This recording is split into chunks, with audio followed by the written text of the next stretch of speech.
My granddaughter wouldn't let go of my hand at the Christmas dinner table. She's 7 years old, and she'd always been the kind of kid who bounced from lap to lap, never wanting to sit still. But that night, she just held on, her small fingers wrapped around mine, and she kept her eyes down at her plate, and I kept watching her the way you watch a bird that's landed somewhere it shouldn't. Her mother, my daughter, was in the kitchen finishing up the gravy. Her stepfather, my daughter's husband of 3 years, was at the head of the table telling some story about his golf game that nobody was really listening to. My wife was nodding politely. My son-in-law, Elliot, had a way of filling up a room with his voice that I'd always found grating, but I'd never been able to explain why. He was charming in the way that certain men are charming. Smooth, good at it. The kind of man who makes you feel stupid for not trusting him. My granddaughter's name is Rosie. She's a talker, normally. She'll tell you everything.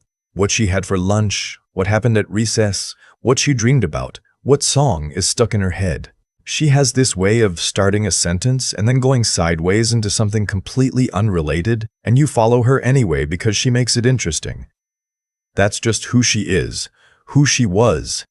That night, she said almost nothing through the whole meal. I noticed because I'm retired. I was an ER nurse for 31 years, most of them at a hospital in western Pennsylvania. I spent 3 decades watching people's faces and bodies for things they weren't saying out loud. It becomes second nature after a while. You learn that the way someone holds their shoulders tells you more than the words coming out of their mouth. You learn to watch, not just listen. So I watched Rosie. She ate small bites, chewing slowly, like someone trying to make themselves invisible by being very, very still. Every time Elliot laughed or raised his voice even slightly, she blinked. Not a flinch exactly. More like a reset. Like her body was always on standby for something. After dinner, while my daughter was clearing plates, Rosie followed me into the hallway. She tugged on my sleeve. "Grandpa," she said, "do you think I could come stay at your house this week?" I looked down at her. Her face was careful. 7-year-olds aren't good at hiding things, but she was trying. "I'd love that," I said. "Did you ask your mom?" She looked over her shoulder toward the kitchen. "I don't want to ask in front of Elliot." I went still on the inside. On the outside, I kept my face easy. "How come?" She looked at the floor.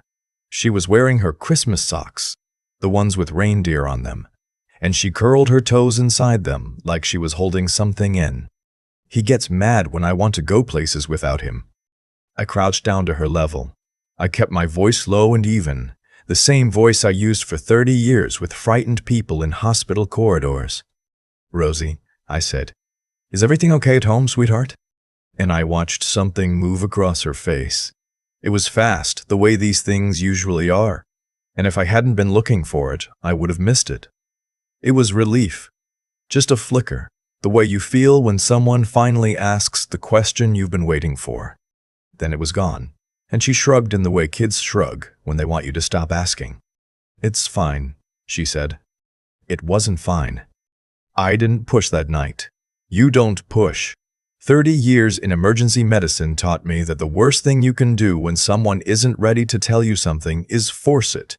You stay close. You stay available. You made sure they know the door is open without making them feel like they have to walk through it before they're ready. But I drove home with something sitting heavy in my chest, and I didn't sleep well. The thing about Elliot is that he had never done anything I could point to directly. He'd always been attentive to my daughter. Almost too attentive in the way that some controlling men are in the beginning. He remembered details, bought thoughtful gifts, showed up when he said he would. My wife liked him. Most of my daughter's friends liked him. My daughter loved him, which was the thing that scared me most. Because loving someone like that means you start explaining away the things that should concern you. He'd been in their lives for 4 years, married for 3. Rosie had been 3 when my daughter started dating him. She had no memory of life before him. That thought made my chest tight every time I let it in. In January, Rosie came to stay with us for a long weekend, while my daughter and Elliot went on a trip to Nashville. 2 nights, 3 days. By the second morning, she was almost herself again. She was chatty at breakfast. She helped my wife bake cookies. She fell asleep on the couch with the dog, but she didn't want to call her mom. I noticed it because my daughter called twice on Saturday, and both times Rosie went quiet and answered in single syllables. After the second call, she came and found me in the garage where I was doing nothing in particular, just standing there the way old men sometimes do. And she said, "Grandpa, does Elliot get to hear everything I say on the phone?" I turned to look at her. "What do you mean, bug?" She thought about it. "He always listens," she said. "He stands right there." That was the second thing. I didn't say anything that alarmed her. I said something mild, something about how adults sometimes want to make sure kids are safe on the phone. And she nodded like that made sense and went back inside. But I stood in that garage for another 10 minutes just thinking. He listens to her phone calls. He gets upset when she wants to go places without him. She'd been asking to stay at our house with an urgency that didn't match the request. On Sunday afternoon, my wife took her to the movies. I sat in the kitchen with a cup of coffee, and I did what I'd been avoiding doing. I thought about it plainly, without flinching. Not as Rosie's grandfather, but as someone who'd spent decades being trained to recognize when something was wrong with a child. I thought about the behavioral shift I'd first noticed at Thanksgiving the year before. The way she'd stopped mentioning Elliot in her stories, the way kids mention the people they're comfortable around. The way she never asked when he was coming to pick her up. The way she'd stopped drawing people in family pictures. My daughter had mentioned it in passing a few months ago, laughing it off, saying Rosie was going through a phase. Phases don't start when a specific person enters a child's life. That Sunday night, after my wife had taken Rosie back and I was alone, I called a woman I'd worked with for years, a pediatric nurse practitioner who'd transitioned into child advocacy work. I told her what I'd been observing. I didn't editorialize. I just listed what I'd seen, the way I used to document symptoms. She listened without interrupting. When I finished, she was quiet for a moment. Then she said, "Has Rosie said anything directly?" "Not in words," I said. Another pause. "You need to find a way to ask her," she said, carefully. "Not at home, not when she might be overheard, not when she feels like she has to manage your reaction. She needs to feel completely safe. And if she tells you something, anything, you call Child Protective Services before you call your daughter." I want to be honest about something. That last part was hard to hear, not because I didn't understand it, but because I understood it completely. If there was something to report, I would have to make that call before I talked to my daughter. Before I warned anyone in that house, because the worst thing you can do, she told me, is give an abuser time to prepare. I thought about that all week. The following Saturday, I picked Rosie up for what I'd told my daughter was a grandpa-granddaughter day. Lunch, the science museum, nothing special. Elliot had been cool about it on the phone in the way that men like him are cool about things, when they don't want to appear unreasonable. "Sure," he'd said. "Of course. She'll love that." We went to the museum first because I wanted her to have fun before I asked her anything. I wanted her to be in her body, relaxed, reminded that she was safe with me. We looked at the dinosaur exhibit and she explained things to me with great authority, and I let her. We got hot chocolate from the café. We sat in a corner booth and she was smiling in a real way, not the careful way she'd been smiling lately. I waited until we were done eating. "Rosie," I said, "can I ask you something?" She looked at me with those dark eyes she'd had since she was born. "You know how I always tell you that you can tell me anything?" She nodded. "I mean that," I said. "Anything you tell me stays between us until we figure out together what to do about it, okay?" She turned her hot chocolate cup in her hands. "Even if it's scary?" she asked. "Especially if it's scary." She was quiet for a long time. Long enough that I thought she wasn't going to say anything. Long enough that I started preparing myself for driving her home without knowing any more than I'd known that morning. Then she said quietly, "Elliot comes into my room at night." The museum noise kept going around us. Somewhere behind me, a kid was laughing. I kept my face still. "Can you tell me more about that?" She looked at the table. "He says it's a secret," she said. "He says if I tell Mom, she'll be really sad, and it'll be my fault if she cries." She said a few more things. "I'm not going to write them here. Some things don't belong in a story. They belong in a report, in a record, in a courtroom. They belong in the hands of people who are trained to hold them. What I will tell you is that I sat across from my 7-year-old granddaughter in that museum café, and I listened to everything she said without making a single sound that might have frightened her into stopping. I kept breathing. I kept my hands on the table, relaxed. I said, "Thank you for telling me." I said, "You did nothing wrong." I said, "What he told you about keeping secrets, that was a lie. None of this is your fault." She started crying then, quietly, the way children cry when they've been trained not to make noise. I held her. We sat there for 20 minutes before I trusted myself to drive. I didn't call my daughter first. I want to be clear about that. I called the child abuse hotline while Rosie sat in the passenger seat of my car with the heat on full and the radio playing softly. I spoke to a woman who told me what to do next. She told me to take Rosie to the nearest child advocacy center and not to return her to the home until I'd spoken with a caseworker. I texted my daughter. I told her Rosie was safe and with me and that I'd explain everything soon and that she shouldn't say anything to Elliot. I knew there was a chance she'd ignore that. I knew there was a chance she'd go straight to him. I had to take that risk because I wasn't going to lie to my daughter about where her child was.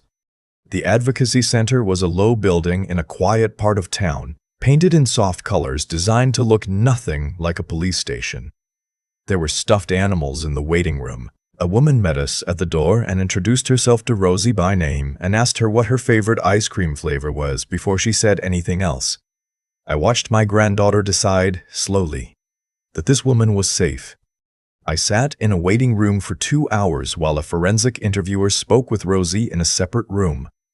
They don't let you watch. They don't let you listen. You just sit there and you wait and you stare at the wall and you wonder if you did this too late.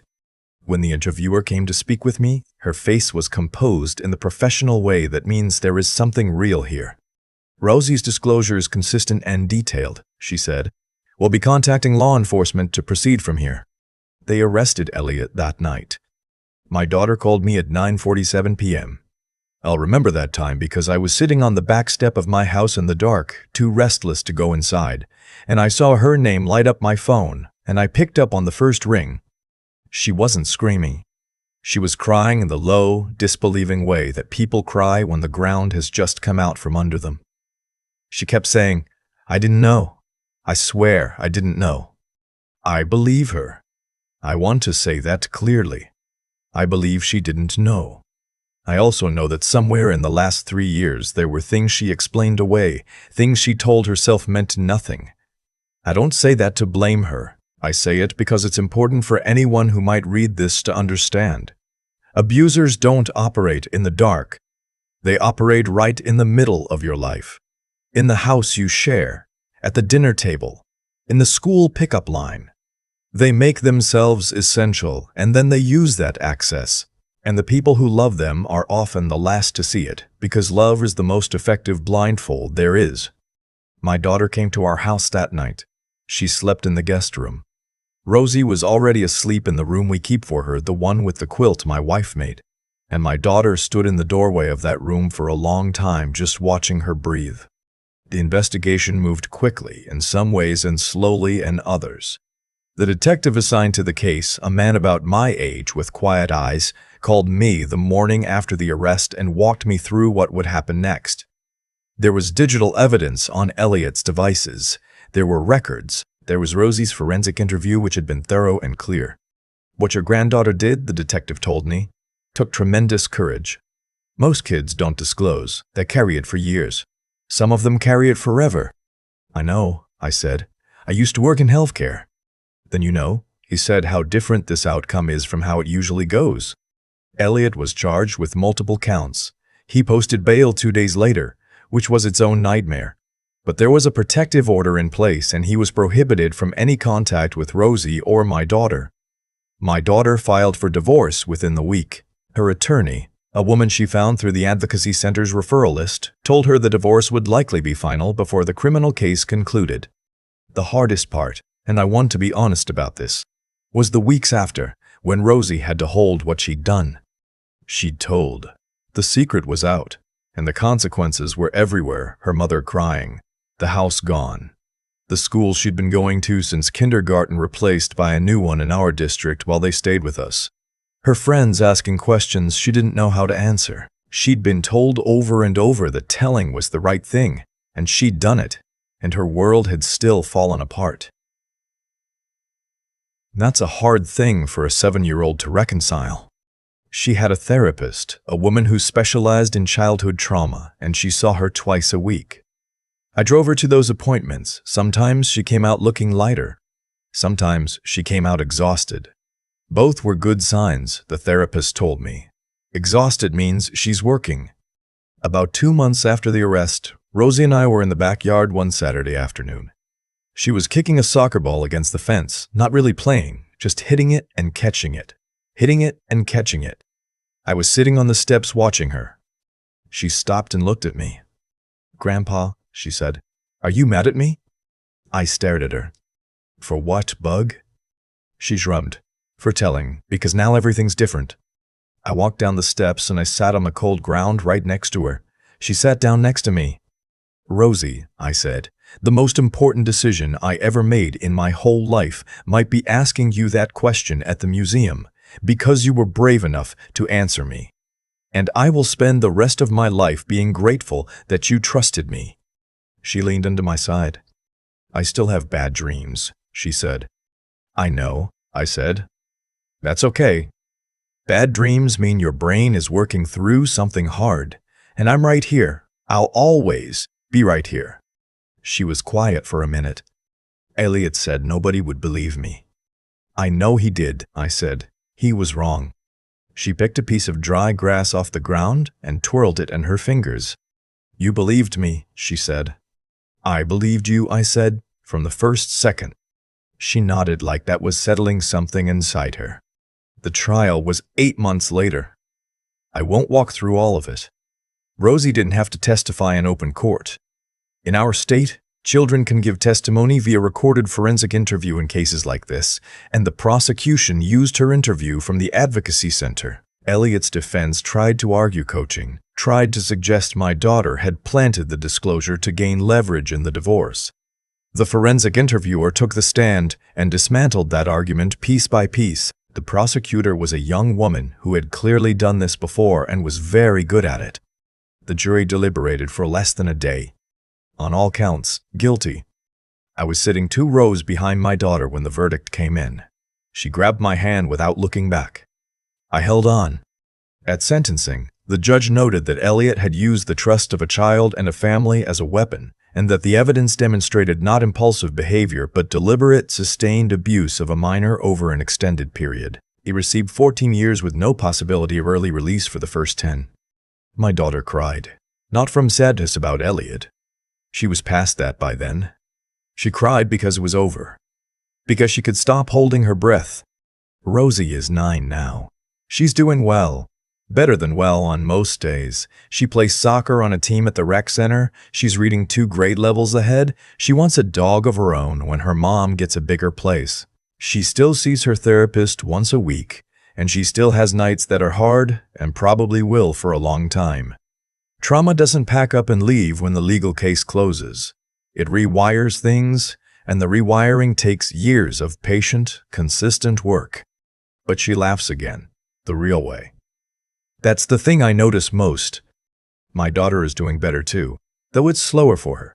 She moved into an apartment last spring, about 10 minutes from our house. She's in therapy herself, working through the grief of it.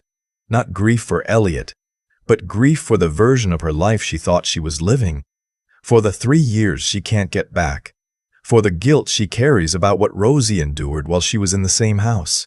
Her therapist tells her the guilt is natural but not accurate. She's working on believing that.